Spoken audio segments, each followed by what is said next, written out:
부모님, 여러분들 복 받았어요. 좋은 목사 만나는 게 좋은 부모님 만나는 것처럼 또 좋은 선생 만나는 것처럼 쉬운 일이 아닙니다. 하나님께서 특별한 복을 동양교회에 내려주신 줄로 믿습니다. 아마 여러분들도 기도 많이 하셨겠지만 여러분들의 부모님, 할머니, 할아버지 이 70여 년 역사 가운데서 얼마나 많은 기도가 쌓였겠어요. 그래서 하나님께서 요즘 교회마다 문제가 많고 목사들도 엉터리가 너무 많아서 성도들이 이게 사꾼인지 진짜 목자인지 헷갈리고 있는 이러한 때에 동양교회는 좀 주의 종다운 종을 보내야 되겠다. 그래서 하나님이 특별히 뽑아서 이곳에 보내신 줄로 믿습니다. 그래서 여러분들 늘 하나님께 감사하면서 이 목사님 부부가 좋은 목회자가 있다고 빨리 도망가지 않도록 잘 붙잡아 놓으세요. 그래서 여러분 하나님의 일은 큰 교회에서 큰 일 한다고 좋은 게 아닙니다. 저도 수만 명이 모인 교회에서 말씀 여러 번 전했습니다. 그런데 수만 명이 모여서 그렇게 좋은 건물에서 돈 많은 사람들 좋은 차 타고 와서 그러니까 부자로 교회를 잘 섬긴다고 해서 그 교회가 복받은 교회 아닙니다. 하나님은 죽은 자도 살리시는 하나님이십니다. 없는 자를 들어서 있는 자를 부끄럽게 하시는 분이십니다. 저같이 빌빌대고 늘 아프는 연약한 종을 통해서 하나님의 능력을 나타내시기를 기뻐하시는 분이세요. 그렇기 때문에 하나님께서 이 작은 교회를 통해서 이루시려고 하는 특별한 계획이 있습니다. 이 작은 교회만이 할 수 있는 아주 독특한 일이 있어요. 하나님이 이 세상의 많은 교회들 가운데서 어떻게 특별하게 이 교회를 택하신 이유가 무엇일까요? 하나님한테 물어보시면서 하나님의 답을 찾는 이번 집회가 됐으면 참 좋겠습니다. 제가 이쪽에 차를 타고 오면서 참 아름답다. 강원도하고 많이 비슷하네. 전라도에는 이 강원도 비슷한 데가 없잖아요. 제가 태어나기는 목포에서 태어나고 자라기는 제주도에서 자랐습니다. 늘 한라산을 보고 자랐는데 고등학교 2학년 때 다시 전라도로 왔습니다. 다 부모님 따라서 온 것이었습니다. 그래서 강진 농업고등학교도 다니고 장흥고등학교를 졸업한 사람입니다. 그러니까 전라도 이쪽의 풍경을 잘 아는데 군대를 갈 때 강원도 인제, 양구 이런 데를 갔는데 그곳에 드높은 산과 계곡 이게 늘 그리웠거든요. 근데 오늘 오면서 보니까 그런 모습이에요. 특별한 곳이에요. 하나님께서 은혜를 주신 장소라고 생각이 됩니다. 하나님은 막 그 대도시에서 빛가번쩍한 그런 교회보다 어떨 때는 아주 시골, 아주 보잘것없는 곳에서 놀라운 일들을 이루세요. 강원도 태백의 토리 신부라고 하는 유명한 신부님이 계셨습니다. 성공의 신부는 목사인데요. 이분은 한국에 오셔서 신학교에서 신학생들을 가르치다가 강원도 태백으로 가서 몇 사람들 모아서 중보 기도하는 그런 모임을 시작을 했습니다. 그런데 이상한 일이죠. 옛날에 교통이 불편할 때는 저도 그곳에 제 제자가 목회를 하고 있어서 간 적이 있었는데 산골 중에 산골이에요. 그리고 그 수도원 바로 앞이 어마어마하게 큰 산이 딱 가로막고 있어요. 그럼에도 불구하고 한국에 또는 외국에 많은 사람들이 그곳에 가요.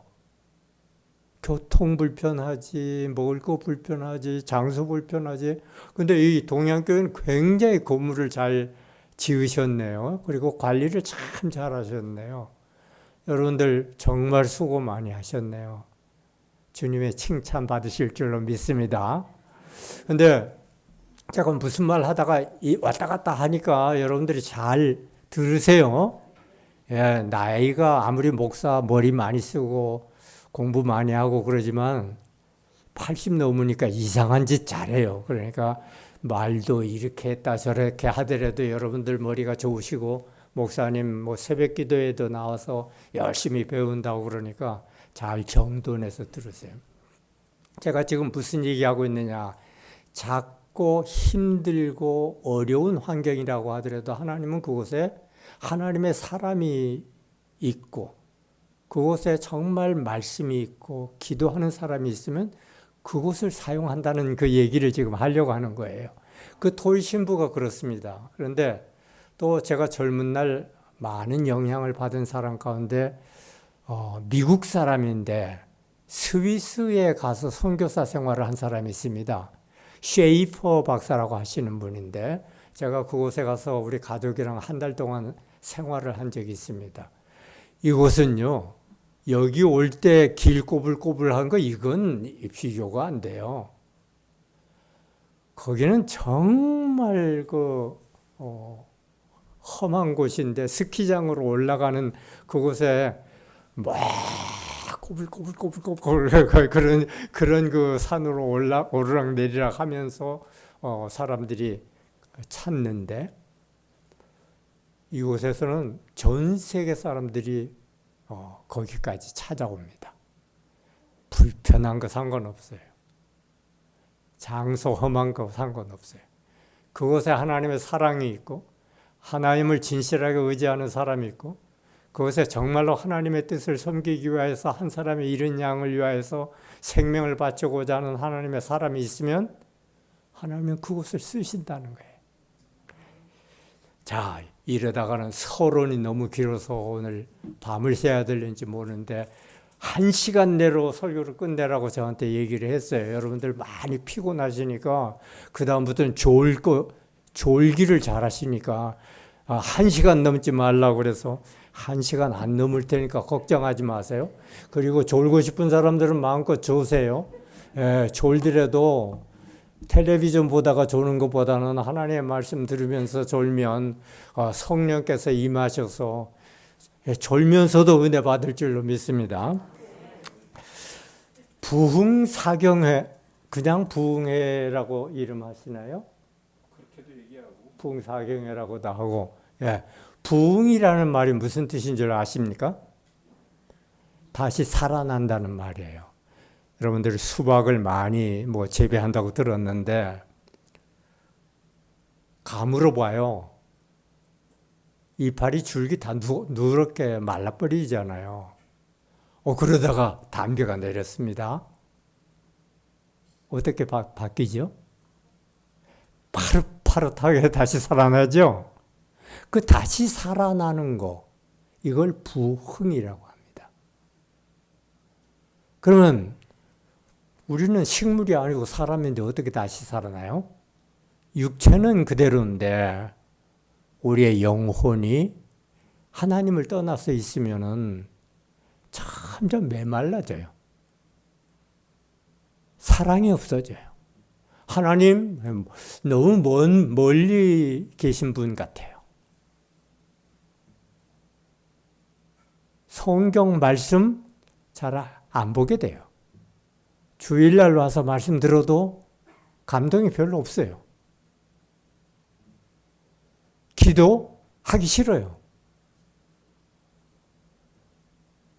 하나님의 사람들 만나는 거 배기 싫어요. 이런 마음이 생기게 될 때 이게 내 영혼이 바짝 마른 상태에 있는 거예요. 뭐가 필요해요 이제? 단비가 내려야죠. 성경에서는 성부, 성자, 성령, 성령님을 단비, 비로 비유할 때가 많이 있습니다. 불로 비유할 때도 있고 바람으로 비유할 때도 있어요. 그러면 그게 무슨 말이죠? 물이나 불이나 바람으로 비유가 되고 때는 뭐 비둘기처럼 이렇게 비유가 된다는 말은 우리 인간이 이해하기 어렵다는 말이에요. 우리 인간의 눈으로 보이지도 않고 귀에 들리지도 않지만 성령님께서는 단비처럼 내리실 때도 있고 불처럼 임할 때도 있고 바람처럼 그냥 불어 사람들을 넘어뜨리고 변화시킬 수도 있는 분이세요. 그런데 이 부흥에 필요한 건 하나님의 말씀과 성령입니다. 하나님의 말씀과 성령은 함께 갑니다. 요한복음 3장 34절에 말씀과 성령은 함께 역사하는 거예요. 그래서 이 집회를 통하여서 여러분들은 마음에 사모하기를 하나님 나 정말 목말라요. 내 영혼이 지금 메마른 상태에 있는 것 같아요. 왜 이렇게 기쁨이 없고 왜 이렇게 사랑이 없고 사는 맛이 없을까요? 왜 이렇게 재미가 없을까요? 하나님의 영은 하나님의 영이 우리 가운데 임하면은 마음에 사랑도 생기고 기쁨도 생기고 평화도 생긴다고 그랬는데 왜 이런 게 저한테는 없을까요? 도와주세요. 아니 여러분들도 자녀들이 막 좀 이게 필요해요. 이번에 이 책을 이걸 사야 돼요 하고 돈 달라고 그러면 또 돈을 줄 수밖에 없잖아요. 필요하다 하고선 여러분도 이제는 하나님 앞에 구할 때예요. 하나님, 저는 요즘 사랑이 없습니다. 하나님, 저는 요즘 너무 연약합니다.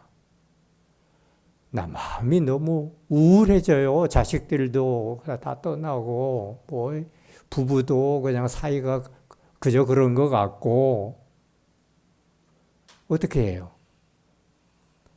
주님께 성령을 구해서 사랑의 단비가 내 심령 가운데 임해야 되는 거죠. 내 너무 마음이 우울해요. 슬퍼요. 어떻게 해야 되겠어요? 성령을 구해야 돼요. 우리 주님은 우리에게 기쁨을 주러 오셨습니다. 그래서 예수 믿게 되면 감사한 마음이 생기게 되고 기쁨이 생기고 마음의 평화가 오는 거예요. 사람들이 가끔 저를 보고서는 목사님은 참 평안하게 보여요. 그런 얘기를 해요. 그렇습니까? 근심 걱정 없는 것 같아요? 근심 걱정 많아요. 그런데 겉만 그냥 그렇게 해요. 근데 겉만 그런 게 아니라 사실은 가만히 이렇게 비교를 해보면 하나님 믿고 사는 사람과 안 믿고 사는 사람 얼마나 차이가 많은지 몰라요. 근본적으로 평안하고 근본적으로 감사하고 살아있는 게 너무 신나고 또 주님께 부르심 받고 복음을 전하고 말씀을 증거하고 책을 쓰고 이게 얼마나 귀한 일입니까? 그래서 하나님이 기쁨을 주시고 감사한 마음을 주시고 여러분들의 심령 속에 성령의 단비가 임하는 이번 집회가 되기를 바랍니다. 그렇게 기도합시다. 그럴 때 우리 하나님께서 특별한 은혜를 베풀어 주신 줄 믿습니다. 저는 이 감사 헌금 이렇게 한 사람 한 사람 다 이름 부르면서 기도하는 것을 하지 않습니다. 그러나 우리 하나님이 다 여러분들 보고 계시고 가지고 내신 걸 아십니다. 그리고 여러분들 얼마나 어려운 가운데서 하나님의 교회를 위하여서 또 이 집회의 은혜를 사모해서 이 헌금을 바친 줄을 알기 때문에 우리 하나님이 넘치는 복으로 헌금하신 여러분들의 심령 속에 충만한 은혜를 주시기를 바랍니다. 그리고 이 시간에는 간절한 마음으로 우리 잠시 기도하겠습니다. 잠시 기도할 때 소리 내지 말고 조용히 옆에 사람 듣지 못하게 입만 열면서 잠깐 기도하겠습니다. 하나님 이 4월 동안의 집회를 통하여서 제 영혼에도 성령의 단비를 내려주십시오. 가물어 메마른 것 같은 이러한 심령 속에 파릇파릇 생기가 솟아나게 해주십시오. 저는 너무 목이 말랍니다. 사랑에 목마르고 기쁨에 목마르고 평화에 목말라 있습니다. 주님, 주님의 얼굴을 뵙고 주님의 음성을 듣고 주의 영으로 만지심을 받고 싶습니다. 하나님 도와주세요. 은혜 주세요. 잠깐 기도하겠습니다. 1분 동안만 기도하겠습니다.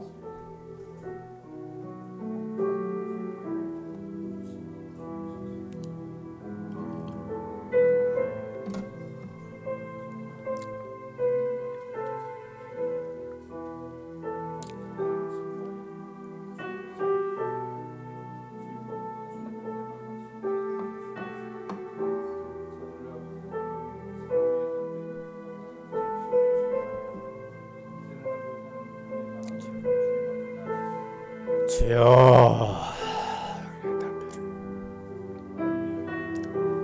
오 주여,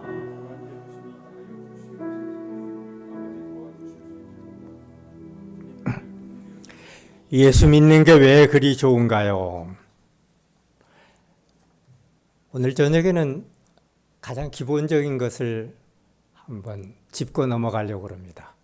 공부 잘하는 사람들은 항상 잘 알고 있는 걸 더 깊이 팝니다. 가물 때 땅을 조금이라도 더 깊이 파야 돼요. 지난번에 가물어 가지고선 고구마가 이렇게 눕지 않고 이렇게 다 섰다면서요. 에? 물을 좀 더 뽑으려고 고구마가 눕지 않고 이렇게 다들 서 있다고 그랬는데, 우리들도 교회 다니고 예수 믿은 지 오래되고 그런데 매 새로운 걸 많이 배우는 것도 중요하지만, 그건 새벽 시간에 우리 최 목사님께서 매일 성경 가지고서 말씀 공부 잘 이렇게 차근차근 하니까 그걸로 새로운 성경 지식들을 많이 얻을 수 있기를 바랍니다. 그런데 성경 전체가 다 복음은 아닙니다. 성경 속에는 이상한 얘기도 많아요. 그죠? 어떻게 이런 짓을 다 하냐. 그런 거 싶은 아주 야한 그런 얘기들도 있고, 또 어떤 데는 막 탄식하면서 괴로워하는 그런 노래도 있고, 어떨 때는 자기를 막 예수 믿는다고 하나님 섬긴다고 해가지고 핍박하고 조롱하는 사람, 저주하는, 그냥 사람 죽이는 기계로 확 죽어버려서 하나님 저주 좀 해주세요. 그 자식들도 빌어먹게 해주세요. 성경에 그런 말이 나와요. 이게 복음이에요? 복음 아닙니다. 그러니까 성경을 읽더라도 성경의 가장 핵심 내용은 뭐냐? 예수님을 통해서 우리를 구원해 주시는 하나님의 사랑, 이것이 성경의 가장 핵심 내용이에요. 다시 한번 말씀드립니다. 성경의 가장 핵심 내용은 뭐라고요? 예수님을 통해서 우리를 구원해 주시는 하나님의 사랑 이야기예요. 자, 둘씩 짝을 지어서 한번 물어보겠습니다. 김 집사님하고 최 장로님하고 둘이 짝을 지어서 한번 물어보세요. 성경의 핵심 내용이 뭐죠? 하고 물으면 그 다음에 답하는 겁니다.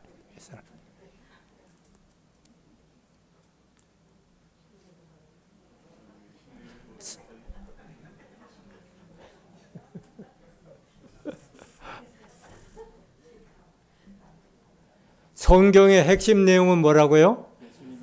예, 하나님의 아들인 예수님을 이 세상에 보내셔서 그 예수님이 우리가 죄 때문에 다 죽어야 되고 지옥의 형벌을 받을 수밖에 없는 자들이었는데, 예수님이 대신 다 담당하게 하셔서 우리를 구원해 주시는, 그런 우리가 이해할 수 없는 아주 놀라운 하나님 사랑 얘기입니다. 이걸 복음이라고 그렇습니다. 왜 복음이라고 했을까요? 복복자 소리 음자, 이게 진정한 복이라. 예, 우리 성복이라고 하는 이름을 가지신 분도 계신데 거룩한 복이에요. 하나님의 복이에요.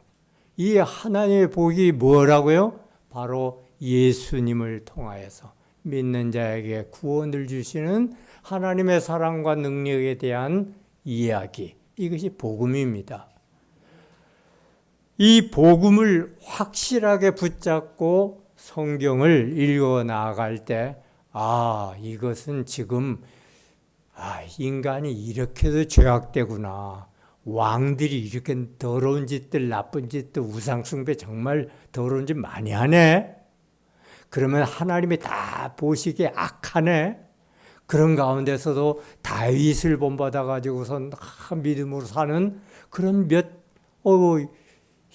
히스기야나 요시야 같은 훌륭한 왕도 있었네. 우리나라 좀 좋은 대통령 있으면 더 좋겠네. 기도 좀 해야 되겠네. 이게 성경에서 그런 걸 다 배워요. 그런데 이런 걸 배울 때, 인간이라고 하는 건 이렇게 죄악되구나.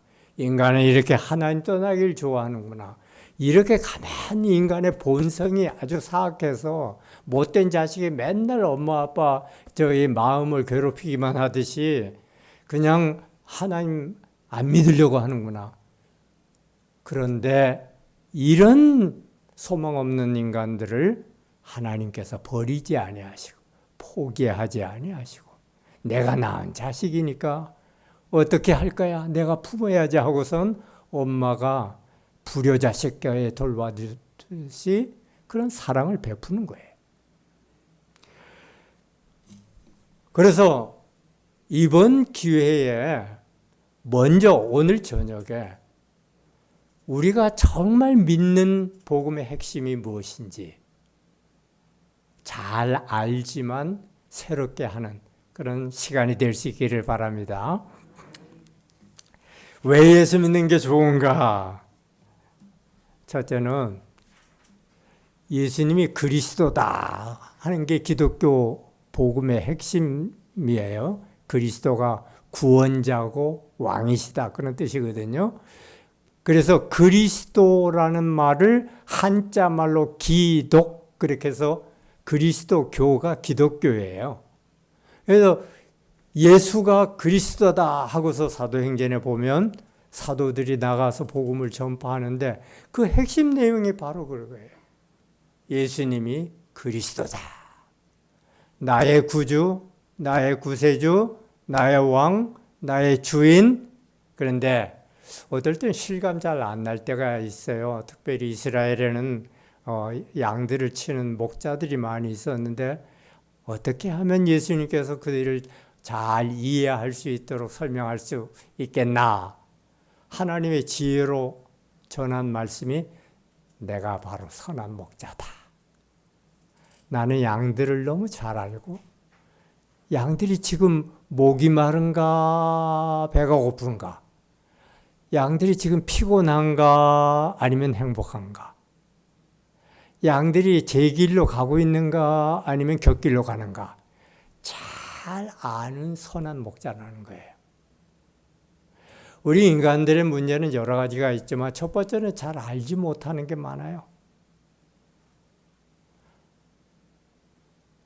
그러면 나 꽤 아는 거 많은 사람인데 내가 그동안에 몇 살 먹도록 살면서 얼마나 아는 게 많은데, 자식을 통해서도 배우고 손자를 통해서도 배우고 여러분들 아는 거 많은 줄 압니다.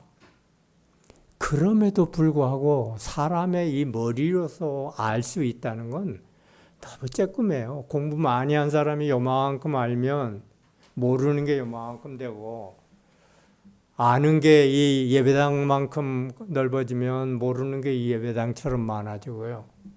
그 다음에 그냥 한국만큼 지식을 가졌다고 하더라도 모르는 게 한국 땅덩어리만큼 모르는 게 생기는 거예요.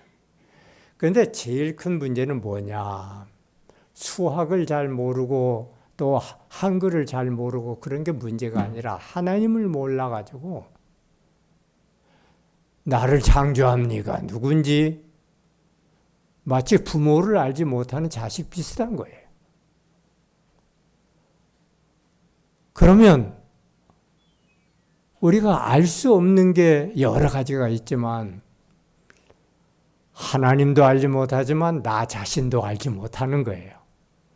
나 자신에 대해 가지고 제일 알지 못하는 게 뭐냐 그러면 그게 나는 어디에서 와서 어디로 가느냐. 그걸 몰라요. 저는 중학교 시절 2학년 때, 그러니까 만 14살인가 그럴 거예요. 제 외가가 있는 목포에 제가 제주도에 살면서 중학교 1학년 때 배를 타고 목포까지 왔습니다. 외삼촌이 그때 한전에 다니셨는데 굉장히 아주 잘생기시고 공부 잘하시고 이제 결혼한 지 얼마 안 돼가지고 얼마 안 됐는데도 벌써 자녀가 셋이었습니다. 저를 너무 사랑하셔가지고 저 혼자 좀 와라 그래가지고 제가 혼자 방학 동안에 배 타고 목포까지 와서 외삼촌이 시간을 따로 내셔가지고선 어느 무더운 여름날 삼학도라고 들어봤어요? 노래 있잖아요. 삼학도 파도 그 다음 뭐더라? 제가 우리 어머니한테 제일 먼저 배운 게 그 노래예요. 울려고 내가 왔던가 웃으려고 왔던가 그거 하고 근데 저를 기쁘게 하기 위해서 여름에 수영을 하다가 제가 보는 앞에서 내가 여기에 저는 제주도에서 자라서 수영을 잘하고 외삼촌은 저한테서 수영을 조금 배웠어요. 저한테 배영을 좀 배운 다음에 배영을 한번 연습하겠다고 하던데 여기에서 저 창문 있는데 밖에 나가는 그 문 있죠? 그 거리 정도밖에 되지 않았던 것 같아요. 근데 거기에서 서서히 물에 빠져가지고선 돌아가신 거예요. 사람들이 지켜보다가 막 물에 빠졌다 하고서는 왔는데 찾지를 못했어요. 나중에 보니까 거기가 막 소용돌이 치는 그런 물이 있어가지고선 나중에 잠수부를 통해 가지고 저녁에 찾아냈는데 금방까지 저 하나를 위해서 시간을 내고 정성을 바쳐서 물고기 잡다가 수영 조금 하다가 바로 난 처음에 장난치는 줄 알았거든요. 근데 쏙 들어가더니 안 나오는 거예요.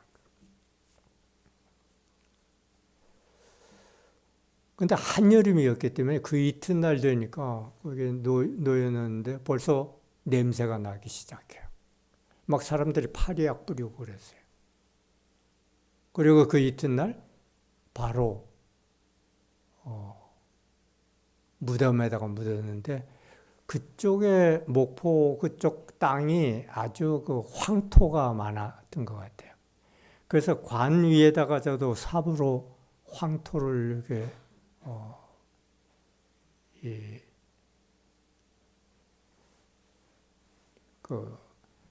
그걸 뭐라고 그러죠? 덮는 그 작업을 했죠. 어머니가 급히 오셔서 장례식 마치고 며칠 같이 슬퍼하다가 배를 타고 제주도 다시 돌아왔습니다. 근데 중학교 1학년 때 외삼촌이 내가 보는 앞에서 나 때문에 돌아가셨고 돌아가시자마자 어떻게 그렇게 허망하게 몸이 썩고 그 다음에 땅에 묻혀버리고 그 다음엔 그것으로 끝이에요. 인생이. 아니, 인생이란 게 뭔가? 저는 초등학교 1학년 때부터 교회를 부모님 따라서 다니기 시작은 했지만 한 번도 배워본 적이 없었어요.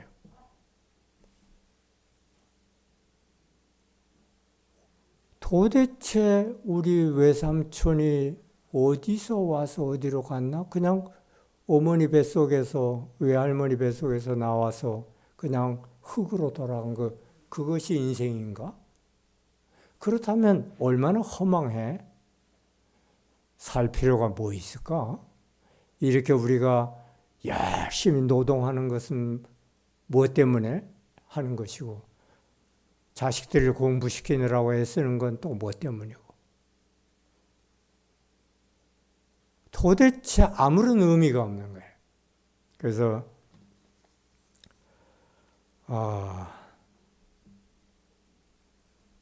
여러분 잘 믿으시기 어려울는지 모르지만 제가 중학교 2학년 때 벌써 소주병으로 술을 마신 사람입니다. 그거 되게 빨리 취해야 돼요. 해롱해롱해지는데 정신을 못 차려. 왜 살아야 되지? 빨리 죽는 게 더 낫지 않나? 외삼촌 그렇게 열심히 하다가 돌아가시니까 숙모도 자식들도 살 길이 없는데 이렇게 된 거예요. 그래서 상당히 오랫동안 제가 예수를 안 믿었습니다. 교회는 다녀서 뭐 하지?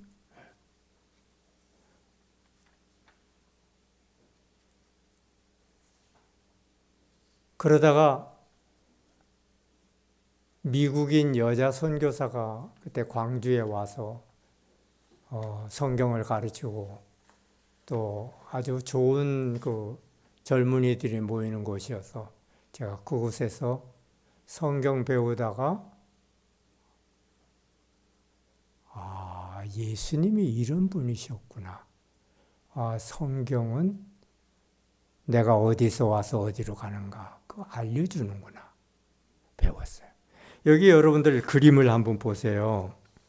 이 그림은 굉장히 유명한 그림입니다. 우리나라 덕수궁에서도 전시회를 한 적이 있는 그림인데요. 그림의 오른쪽을 보면 거기에 갓난 아기가 누워 있어요. 기저귀 차고 누워 있는 거 보여요? 잘 안 보이죠?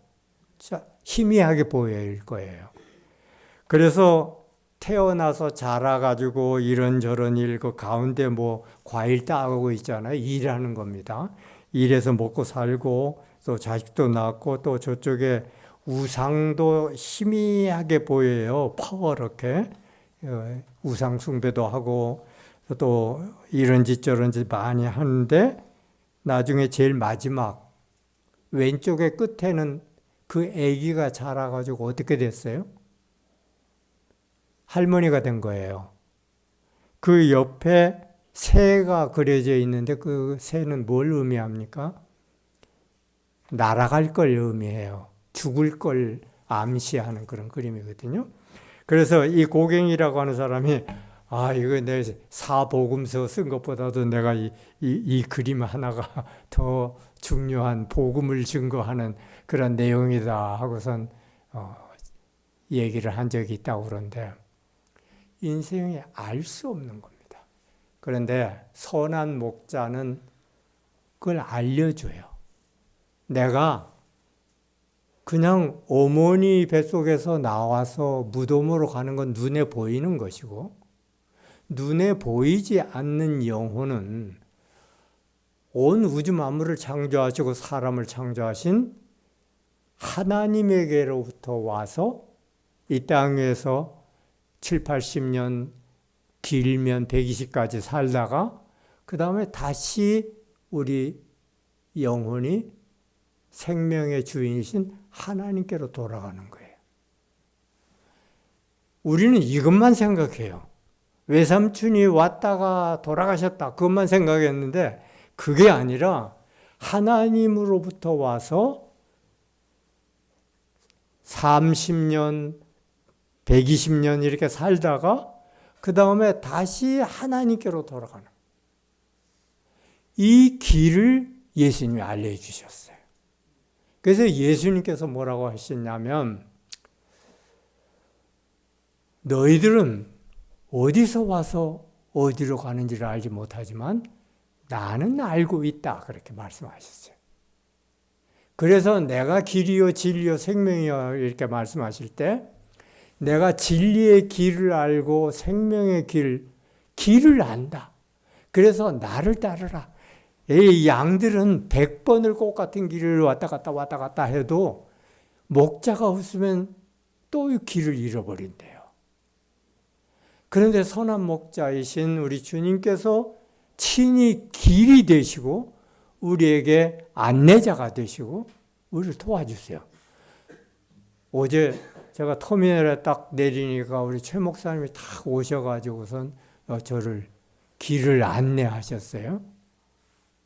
그러지 않으면 제가 뭐 이것저것 하면서 물론 여기 찾는 것은 요즘은 하도 뭐가 발달돼가지고 그렇게 어려운 일 아니겠지만 만약에 경찰도 없고 핸드폰도 없고 내비게이션도 없고 택시도 부를 수 없고 내가 걸어서 여기까지 온다고 한번 생각해 봐요. 어떻게 오겠어요? 안내자가 없이. 인생이 그런 거라는 거죠. 그래서 우리가 왜 부부싸움 하죠? 왜 먹고 살기 위해서 이렇게 시달려야 되죠? 왜 이렇게 근심 걱정이 가시지를 않지요? 그런 모든 것들이 결국은 내가 어디서 와서 어디로 가느냐 하는 인생의 가장 중요한 지식을 갖지 못했기 때문입니다. 그래서 예수님이 선한 목자로 우리같이 길 잃은 양처럼 어디로 가야 될지, 어떻게 살아야 될지, 어떻게 죽어야 될지 이런 근심 걱정 안 해도 선한 목자 예수님만 의지하고 그의 말씀대로만 순종하고 살면 우리는 생명의 길로 진리의 바른 길로 우리를 인도해 주시니 이 예수 믿고 사는 게 얼마나 큰 복인지 몰라요. 요즘은 자동차에 그냥 내비게이션 하나만 딱 달아도 저 처음에 여기 오라고 그래서 저 어떻게 갈까? 우리 최 목사님이 고속버스까지 가서 그 다음에 또 그거 타고 3시간 온다 그러는데 우리 집에서 고속버스 타는 데까지 서울까지 올라가서 근데 1시간 또 내려오는데 1시간 그러면 벌써 2시간이잖아요. 오는 시간 하면 5시간 걸렸거든요. 제가 처음에는 어떻게 생각했냐면 이거 뭐 내비게이션이 있으니까 문제없이 찾지. 그 내비게이션이 어떻게 쓰는 길인 줄 아시죠? 공부를 많이 하신 분, 전자에 대해서 아시는 분들은 잘 알겠지만 이건 저 위성 신호의 통신 위성이 저 공중에 이렇게 떠 있어요. 그래서 거기에서 내가 지금 지상에 어디를 가야 되고 어떻게 하는가를 딱 신호를 보내줘요. 그 신호를 보여주면 그것을 지도로 만들어내 가지고선 변환시켜 가지고 그걸 보면서 우리가 가는 거예요.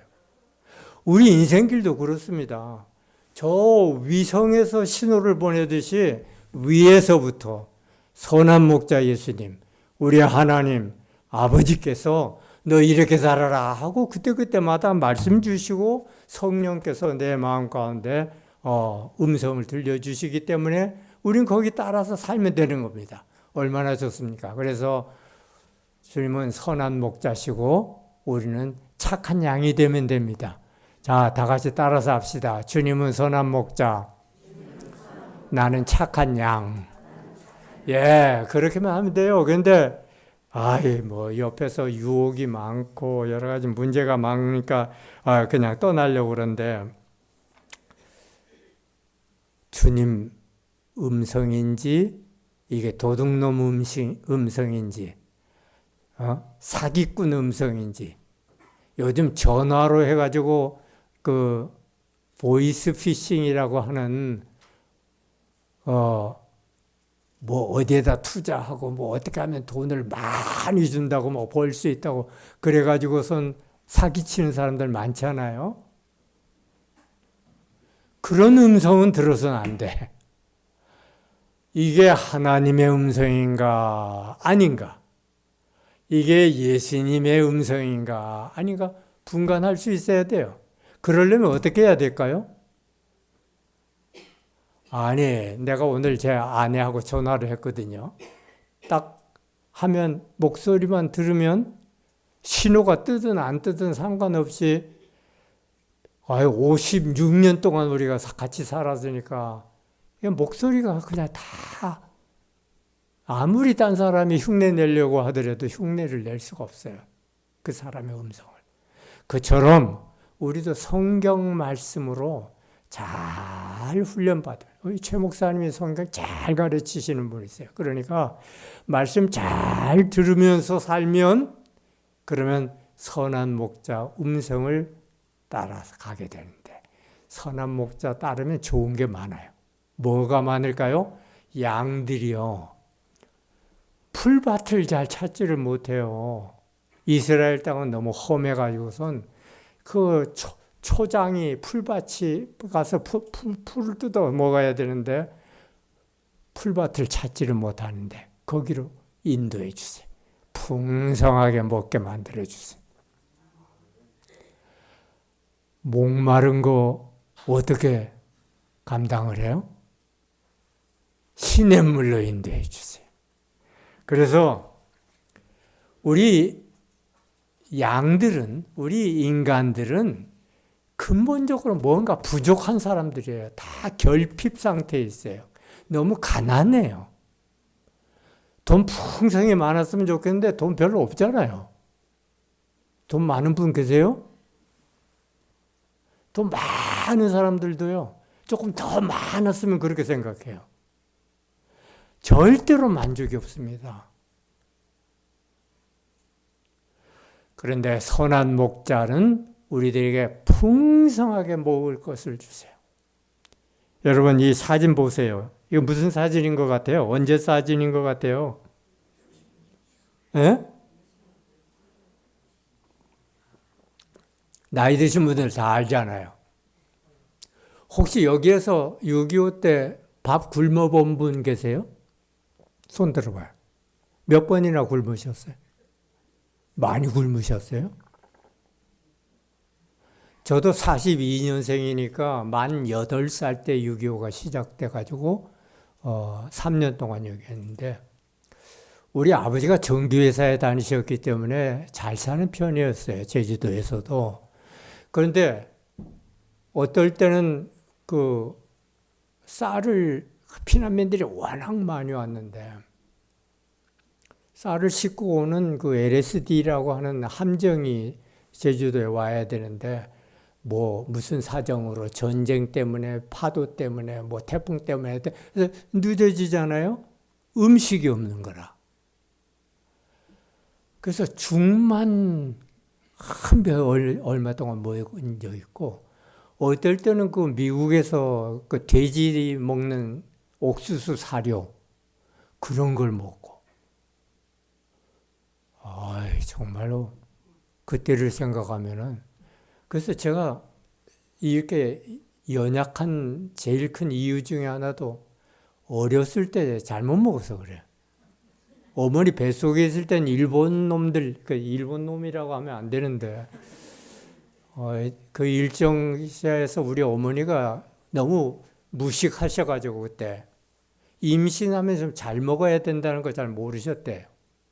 워낙 당신이 건강하시니까 때문에 뭐 보리만 좀 씹어 먹고 뭐 그렇게 해도 괜찮은 줄 알았는데 내가 어머니 살과 뼈와 뭐 이빨과 그런 것까지 다 사용을 해서 했는데도 굉장히 태어날 때부터 약해가지고 지금도 근데 이렇게 오래 산 건 나중에 우리 어머니가 어마어마하게 저의 건강을 위해서 노력을 하셔서 그래. 막 뱀을 잡아 뱀탕을 먹으라고 또 하기도 하고 말이야. 근데 가난해서 배를 고른 모습, 이 아이들 보세요. 예, 깡통 가지고선 국어를 하러 돌아다니고 그런데 우리 인생이 그런 것 같아요. 모든 걸 풍족하게 주시는 아버지 품을 떠나 있는 탕자 비슷해 가지고서 하나님 떠나서 하나님 대신 공산주의가 옳다, 자본주의가 옳다고 싸우다가 우리 한반도는 전 세계의 전쟁이 대리전쟁, 미국과 소련의 대리전쟁터가 돼가지고 우리들끼리 싸워서 죽고 죽이는 끔찍한 나라가 된 거죠. 그런데 우리 주님은 어떤 분이시냐? 양들을 배부르게 먹이시는 분이세요. 만족할 만큼 냇가로 양들을 이끌고 가셔서 시냇물가에서 실컷 목을 축일 수 있도록 목마름을 다 풀어주시는 분이세요. 얼마나 좋은 분이십니까? 우리 주님은 그러기 때문에 이 땅에 오신 목적이 내가 생명을 주러 온 것이다. 그 생명을 그냥 간신히 죽만 먹고 그냥 뭐 수제비만 먹고 그렇게 해서 연명하거나 그런 분 아니세요. 요즘 우리 한국은 어디를 가든지 그래도 풍족한 편입니다. 전 세계에서 이만큼 잘 사는 나라들 그렇게 많지 않아요. 여러분들이 지금 이 우리나라 전체 수준에서 이 동향 이쪽은 조금 가난한 쪽에 속할는지 몰라요. 그래도 저는 아프리카도 가보고 아시아의 여러 나라들도 가보고 많이 전 세계 안 돌아다닌 5대양 6대주를 거의 다 돌아다녀 본 사람입니다. 그런데 우리만큼 잘 사는 사람들이 이제 그렇게 많지 않아요. 못 믿겠다. 그렇게 생각하세요? 맨날 텔레비전에서 뭐 부잣집 그거 뭐 드라마만 보시나? 예, 그것만 보고서 기분이 나빠가지고선 그러시니 몰라도 나는 하나님의 자녀요. 내가 살 만큼 필요한 만큼 선한 목자 우리 주님이 필요한 것들을 채워주신다 하는 믿음을 가지시기 바랍니다. 그래서 예수님도 하나님의 아들이신데 부유하신 분인데 가난해지셨어요. 지극히 가난한 삶을 사셨어요. 사도 바울도 아주 공부 많이 하고 아주 그냥 사회적으로 지위도 높은 사람인데 예수님 만나고 나서 이 복음을 전하기 위해서 가난하고 고생하고 위험한 것들을 많이 겪으면서 지냈어요. 그런데 예수님이나 사도 바울이 아이고 나 가난하다. 뭐 신세 타령했나요? 팔자가 기구하다. 우리 예수님이 그러신 적 있어요? 사도 바울이 나는 불만이 많다, 불평이 많다 그러신 적이 있나요? 없어요. 만족하다고 그랬어요. 기쁨이 충만하다고 그랬어요. 그리고 내가 비록 감옥에서 지금 못 먹고 자유도 없고 그런다고 하더라도 그러나 나는 예수님 때문에 너무 기쁘다. 나는 살든지 죽든지 내 몸에서 그리스도의 이름만 높임을 받으면 나는 부족함이 없다. 그랬어요. 이게 예수 믿는 사람의 마음에서 솟구치는 저기 생수가 활활 이렇게 솟구치듯이 그 10년 깊은 곳에서부터 하나님의 사랑과 예수님의 은혜가 막 넘쳐가지고선 만족하다 그렇게 말할 수 있을 거예요. 제 아내가 무릎이 막 망가져가지고 한 3, 4년 전에 인공관절을 하고 뭐 일주일 만에 양쪽을 뭐 인공관절하고 그때가 코로나 시절이어서 남편도 면회 못 간다고 그래가지고 한 달 동안 그냥 병원에 입원해 있었다가 나중에 나왔는데 너무 고생을 많이 한 거예요. 후에 내가 그렇게 물어봤어요. 당신이 가난한, 저는 목사 중에서 가난한 학생들을 주로 대상으로 해서 전도를 하고 살았기 때문에 가난합니다. 나 지금 내 소유로 되어 있는 집도 없어요. 우리 아들들 잘 살지만 주님을 위해서 쓰라고 그러고 나는 있는 것을 그냥 지내요. 그래서 내 아내한테 그랬어요. 혹시 주의 종한테 시집 온 거 후회하지 않냐고. 내 아내도 농협 전무 딸이어가지고선 잘 살았어요. 근데 저한테 시집을 와서 너무 가난하게 많이 지냈어요. 어떨 때는 학생들 너무 가난하니까 학생들 먹을 거 다 줘버리고 자기가 굶을 때도 많이 있었대요. 그런데 당신 후회하지 않냐 그랬더니 난 절대 후회하지 않아. 불만이 있지 않아. 나는 만족해 그래.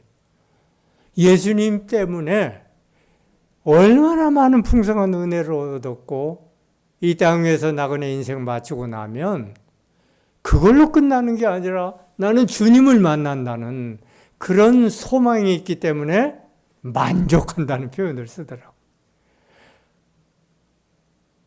내 인생은 성공한 인생이야. 그렇게 얘기하더라. 여러분, 우리 주님이 선한 목자가 되시면 먹을 걸 풍성히 주시고 마실 거 풍성히 주시고 우리들에게 필요한 것이 무엇인가를 쫙 아시면서 너에게 지금 사랑이 필요하구나. 너에게 지금 이런 쉼이 필요하구나. 너에게 이런 것들이 필요하구나 하고선 아시면서 여러분들을 인도해 주시고 풍성하게 공급해 주시는 분이세요. 그래서 예수님 안에 있는 인생은 쪼드는 인생이 아닙니다. 여러분 배짱 가지세요. 여러분 우리 주님이 온 우주의 주인이시기 때문에 우리는 풍성은 누리게 되는 것이에요. 이 얘기의 연속편이 무엇이냐?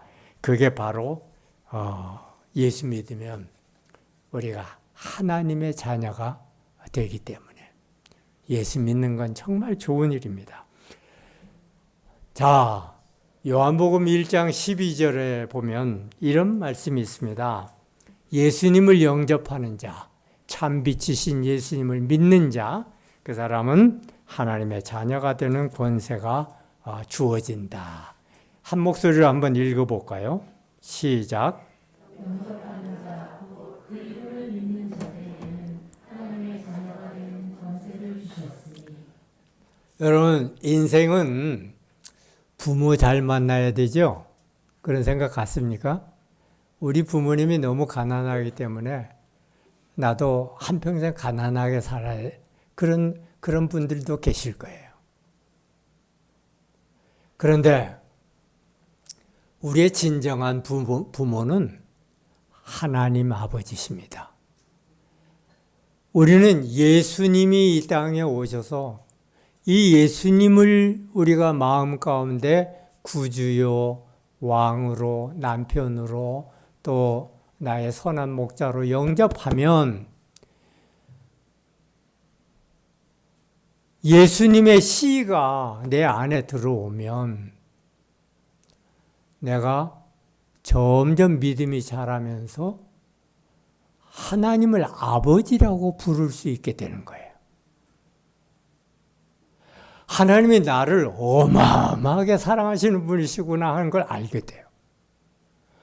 하나님이 전지전능하신 분이시구나 깨닫게 돼요. 그래서 하나님의 자녀가 될 때 우리는 더 이상 아이고 나는 너무 불쌍한 사람이야. 나는 부모 잘못 만나가지고 이렇게 가난하게 한평생 고생하다가 나는 죽어야 돼?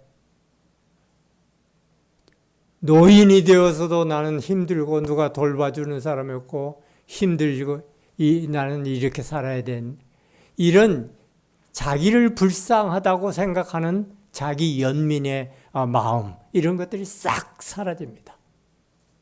그래서 전에는 나 같은 것이 하고 살다가 이제 예수를 믿고 나면 나야말로 이렇게 되는 거예요.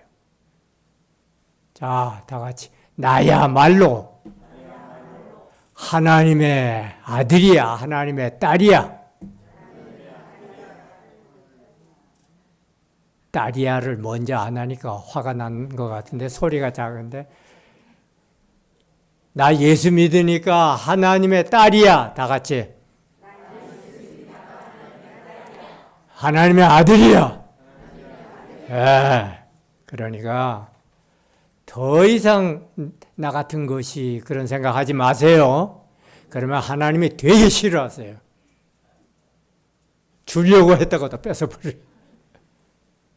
뭐? 나 같은 것이가 뭐야? 내가 너를 예수님을 이 세상에 보내서 그의 십자가의 보혈과 부활의 은혜로 너를 구원해서 내 자녀를 삼아줬는데 나 같은 것이가 뭐야? 나야말로 그렇게 살아. 우리 하나님이 그렇게 말씀하시는 것입니다. 여러분 탕자의 비유 얘기를 많이 들었을 줄 압니다. 자, 이걸 사모님이 한번 읽어주실까? 18절에서부터 누가복음 15장 18절에서 24절 좀 긴 얘기지만 여러분들 잘 아시지만 아버지 하나님의 사랑이 어떤 사랑인가 하는 것을 잘 보여주는 우리 주님의 말씀입니다. 내가 일어나 아버지께 가서 이르기를 아버지 내가 하늘과 아버지께 죄를 지었사오니 지금부터는 아버지의 아들이라 일컬음을 감당하지 못하겠나이다. 나를 품꾼의 하나로 보소서 하려 하고 이에 일어나서 아버지께로 돌아가니라. 아직도 거리가 먼데 아버지가 그를 보고 측은히 여겨 달려가 목을 안고 입을 맞추니 아들이 이르되 아버지 내가 하늘과 아버지께 죄를 지었사오니 지금부터는 아버지의 아들이라 일컬음을 감당하지 못하겠나이다 하나 아버지는 종들에게 이르되 제일 좋은 옷을 내어다가 입히고 손에 가락지를 띄우고 발에 신을 신기라. 그리고 살찐 송아지를 끌어다가 잡으라. 우리가 먹고 즐기자. 이 내 아들은 죽었다가 다시 살아났으며 내가 잃었다가 다시 얻었노라 하니 그들이 즐거워하더라. 여러분 그 옆에 렘브란트의 돌아온 탕자라는 그림을 보세요. 이게 탕자가 실컷 아버지 재산 가지고 가서 탕진하고 나쁜 짓 많이 하다가 먹고 살기도 어렵고 돼지 두엄 열매도 먹기가 어려워서 돼지 그 흑돼지 사료도 제대로 못 얻어먹은 거예요. 그러다가 우리 아버지 집이 얼마나 풍요로웠던가. 아버지한테 가가지고 이제는 자식은 내가 자격이 없으니까 그냥 품꾼으로 하인으로라도 삼아주세요 하고선 집으로 돌아와서 무릎을 꿇고 빌지요. 아버지는 멀리서부터 자식을 날마다 돌아올 것을 기다리다가 그냥 맨발로 나가서 부둥켜 안고서 우리 아들 내가 잃어버렸다가 다시 찾았고 내 죽은 자식이 이제는 살아났다. 잔치하자. 소를 잡아라. 제일 좋은 가락지 끼워라. 제일 멋진 옷 입혀라. 그리고선 잔치를 하는 아버지의 사랑.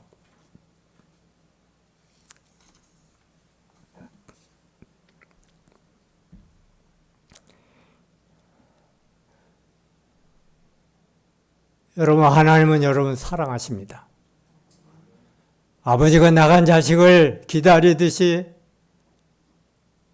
이제 너희들 눈에 보이는 돈이나 사람을 의지하지 말고 나한테로 와라. 기다리십니다. 헛된 짓, 말짱한 일, 그런 데다가 내 인생 쏟지 말고 이제는 나한테 돌아와. 내 품 안에 돌아와. 주님의 교회 안으로, 주님의 품 안으로 인도하십니다. 그리고는 그곳에 날마다 하나님 나라의 기쁨이 넘치고 사랑이 넘치는 잔치를 베풀어 주십니다. 그래서 하나님 나라는 죽어서 가는 것만이 아니라 이 땅 위에서부터 맛보고 사는 것입니다. 그래서 지금 여기서부터 우리는 아버지 하나님의 사랑받는 자녀로서 늘 감사하고 조그만 걸 보더라도 고구마 한 쪽을 보더라도 우리 하나님 어쩌면 이렇게 맛있게 잘 만드셨을까? 도라지 하나 보더라도 김치 하나 먹더라도 어쩌면 이렇게 맛있게 좋은 걸 만들어 주셨을까? 아버지 하나님의 사랑을 감사하면서 기뻐하면서 이 땅 위에서 천국을 미리 맛보시기를 바랍니다. 엄마들은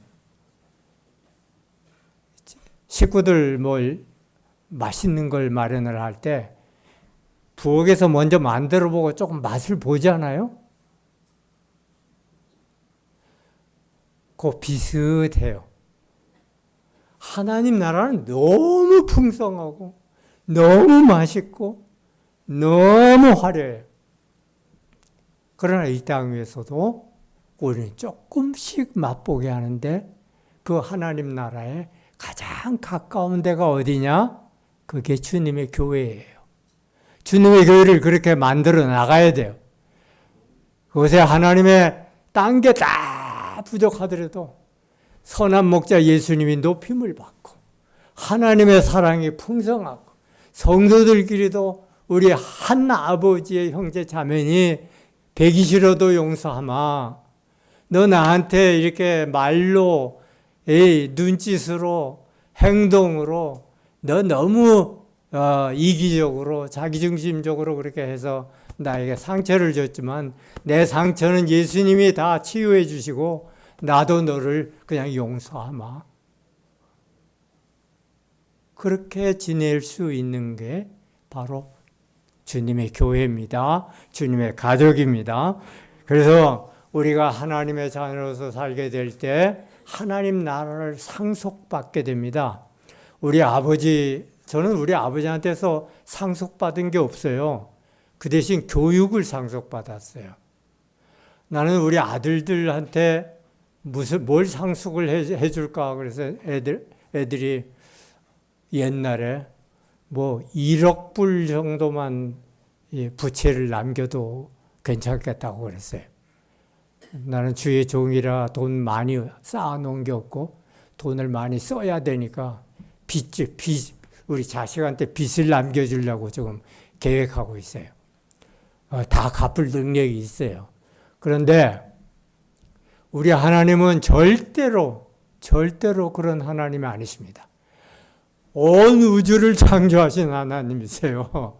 돈으로 계산할 수가 없는 온 우주를 지금도 보존하시고 섭리하시고 인도하시고 통치하시는 하나님이세요.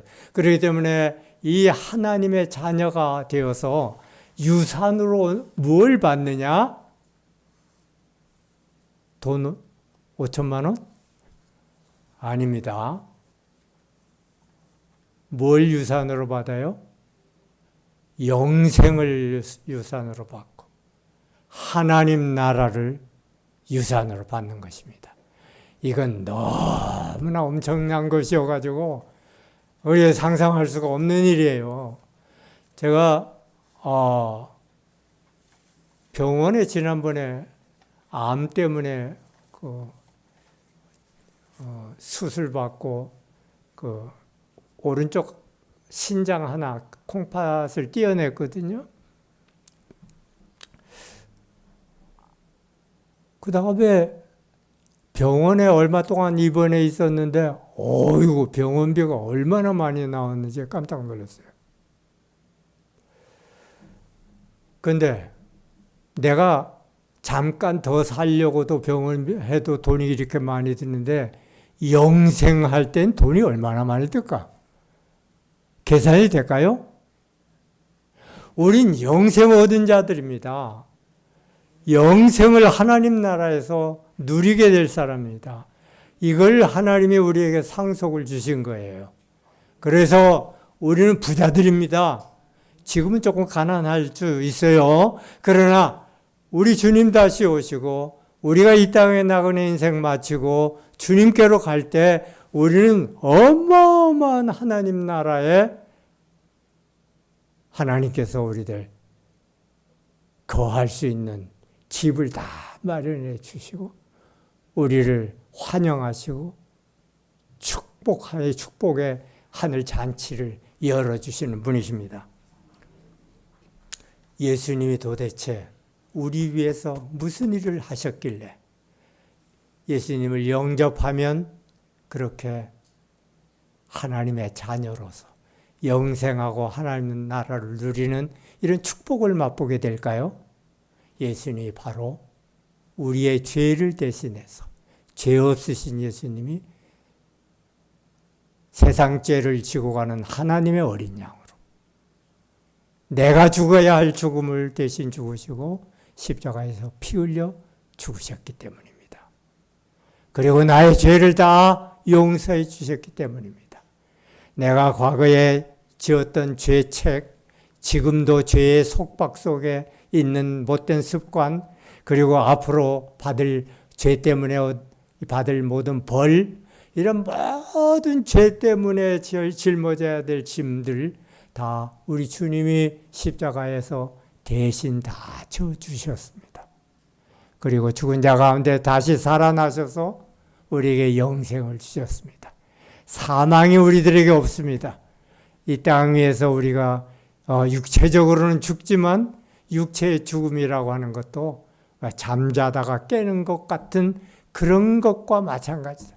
이것은 마지막 날 말씀 다시 드립니다. 여러분 뿐만 아닙니다. 우리들에게 성령을 보내주셨습니다. 예수님이 우리에게 성령 보내주셨기 때문에 예수 믿는 자에게 성령이, 주님의 영이 거하시는 겁니다. 그래서 성령께서 우리의 삶을 인도해 주시고 우리의 필요를 채워주시고 우리에게 능력과 지혜와 사랑과 기쁨을 허락해 주십니다. 뿐만 아니라 우리가 세상 끝날까지 항상 성령께서는 떠나지 아니하시고 함께 하신다고 그러셨습니다. 우리가 느껴지지 못할는지 모르지만 여러분들 기도하세요.